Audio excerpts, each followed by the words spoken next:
Crude में जोरदार गिरावट है। $17 के नीचे का भाव है ब्रेंट क्रूड का, जो कि इंटरनेशनल बेंचमार्क है।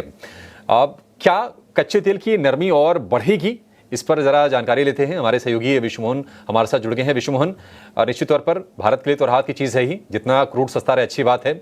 आप बताइए कि फंडामेंटल्स क्या कह रहे हैं और क्या ये भाव नीचे बने रहेंगे, इसकी कितनी संभावना है?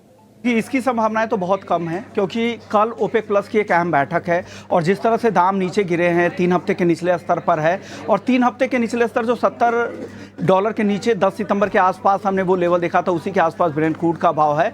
वैसे अगर देखें तो 3 साल के निचले स्तरों के भी बेहद करीब है, जो 70 के नीचे का भाव है।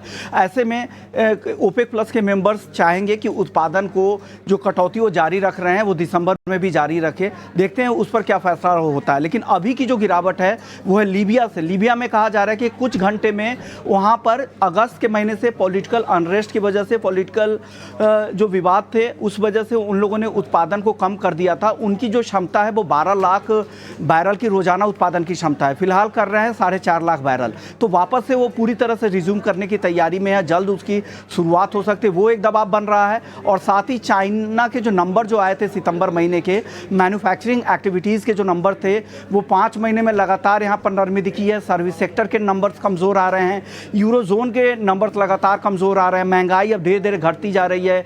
यूरोजोन के जो नए महंगाई के नंबर आए हैं वो 1.8% पे आ चुके हैं, जो उनके लक्ष्य से भी अब काफ़ी नीचे आ चुका है। तो सारे फैक्टर्स यहाँ पर स्लो डाउन के संकेत दे रहे हैं और यही वजह है कि क्रूड में गिरावट है। लेकिन तेज़ी यहाँ पर क्यों आ सकती है? तो तेज़ी की सबसे बड़ी वजह यह है कि ग्लोबल ग्रोथ को लेकर लगातार यहाँ पर फोकस है सेंट्रल बैंकों का, एक वो फ़ायदा मिलेगा। साथ ही अब यहाँ पर ओपेक प्लस इसे निश्चित तौर पर कल की बैठक में विचार करेगा कि उत्पादन कटौती जो है उसे बरकरार रखा जाए। तो ये सारे फैसले सपोर्ट ज़रूर कर सकते हैं, लेकिन फिलहाल यहाँ पर नरमी तो ज़रूर दिख रही है। और वो गिरावट पिछले हफ्ते से अगर देखें तो 6% से ज़्यादा और पूरे क्वार्टर में देखें तो 17% से ज़्यादा की गिरावट क्रूड में आई है।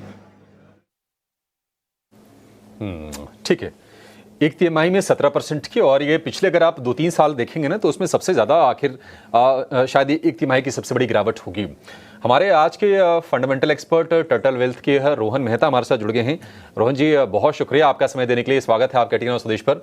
रोहन जी, हम बाजार में आज हम ये देख रहे हैं कि एक ना स्टॉक्स में और सेक्टर में रोटेशन, चर्निंग हो रही है। आज मेटल थोड़े से ढीले पड़े हैं, कंजम्पशन वाला बास्केट भी थोड़ा थोड़ा देख रहे हैं कि नरम ही दिख रहा है। आपको यहां से क्या आकर्षक लग रहा है? सामने अब अर्निंग सीजन खड़ा है, त्योहारों का मौसम अब आ जाएगा, श्राद्ध का महीना खत्म होने के बाद। आपको बाजार में कौन से सेगमेंट में कॉन्फिडेंस ज्यादा लग रहा है? बाजार में एक स्ट्रक्चरल तेजी का सबसे बड़ा नियम यह है कि सब सेक्टर अच्छे रोटेशन होते हैं। कोई भी ग्रुप और कोई भी सेक्टर का कोई भी चीज स्पेसिफिक नहीं चल रहा है, तो अभी that is very positive about the market.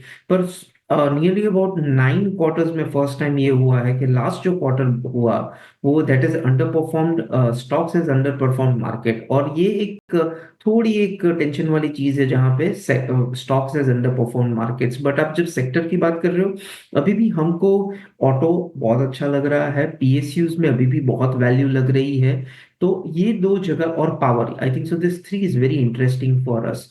तो ऑटो में हम होल्ड पे है, पीएसयूज में हम न्यू फ्रेश बाय पोजीशंस पे देख रहे हैं, और पीएसयू बैंक्स भी बहुत इंटरेस्टिंग लग रही है। So this three sectors look good. पर इंडिविजुअल आइडियाज, सेक्टर स्पेसिफिक नहीं, पर इंडिविजुअल आइडियाज में बहुत ध्यान बैठ रहा है, तो वहां पे हमारी नजर ज्यादा है। बिकॉज सेक्टर स्पेसिफिक हमको लग रहा है कि जहां पे थोड़ा एक ईज आउट मार्केट में हो जाएगा।